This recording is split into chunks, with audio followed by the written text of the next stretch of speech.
Hello, I'm Michael Wiederman, and welcome to Mindful Professional Development.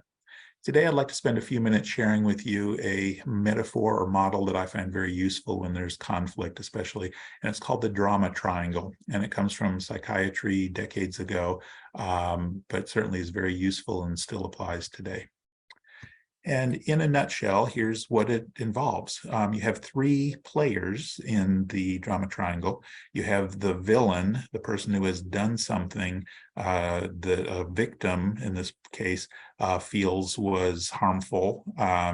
And notice that the victim is really the one who identifies that there's a drama triangle because they're motivated to recognize that, hey, something bad happened to me. Somebody wronged me. Now, the villain could be a person, could be an organization, could be society. It can be lots of different things, fate.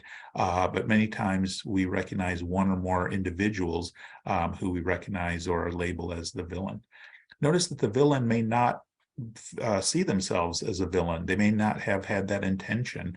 And so they didn't know that they came across as critical or blaming or in some way hurt the person who's identifying as the victim. Now, it only becomes a triangle when a third party is pulled into it, and that here would be called the hero or the rescuer. And so if the victim goes to another person or organization or whatever the case might be and says, listen, I was wronged. Can I, bend your ear about this? Can I talk about this? And of course, the motive might come across as, hey, can I get your perspective? Can I get your opinion on this? Or it might just come up casually in conversation. But the victim starts to share their story of how the villain acted badly or wrongly. The person listening only becomes the hero or rescuer if they validate that person's feelings without knowing the facts. I mean, they're taking at face value what the victim is saying happened. So if they say, oh, I'm so sorry, that's terrible. Yes, that villain, that person, that organization is so terrible. Or, oh, yeah, let me tell you, I've had similar experiences. And so that commiseration, although it feels good, we might say is heroing or rescuing the other person because it's keeping them stuck in their current state of victimhood. Now, the other person could become the hero or rescuer by saying, hey, do you want me to intervene? Do you want me to help in some way and maybe go to the villain or, pull in somebody else who might be able to help with this? And so therefore become more of sort of a literal or explicit hero or rescuer. Now, what is wrong with playing these roles? Well, you really have to ask, for instance, what is the motive for doing so? What do we get from playing each role?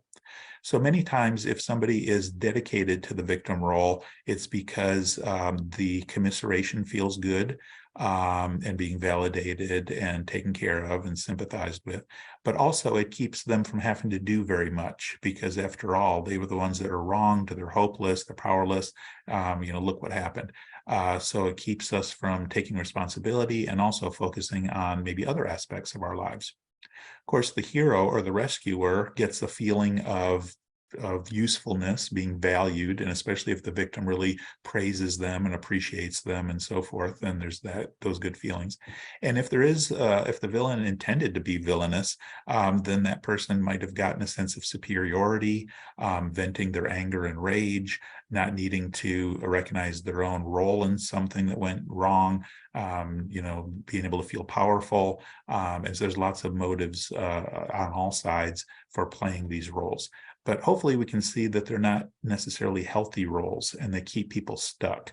And sometimes we end up, if you follow a situation, an interaction or a conflict long enough, you see that people sort of dance around, end up taking one or more of these roles and often sort of rotate around them. And so it can become a mess. And so that's why if there's interpersonal drama, then chances are there is a triangle involved. Because if it were only between the victim and the villain, then the victim has a choice. Either they can try to do something about it to rectify the situation, or just sort of, take their victim status, and maybe there isn't much they can do.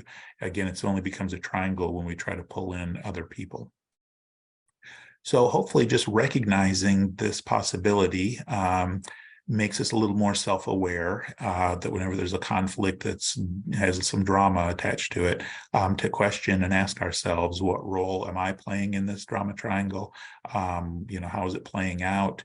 And of course, trying to be more objective and maybe instead focusing on solutions and coaching and direct intervention as opposed to behind the scenes, kinds of interactions. Well, thank you for your time and attention, and I look forward to hearing from you soon.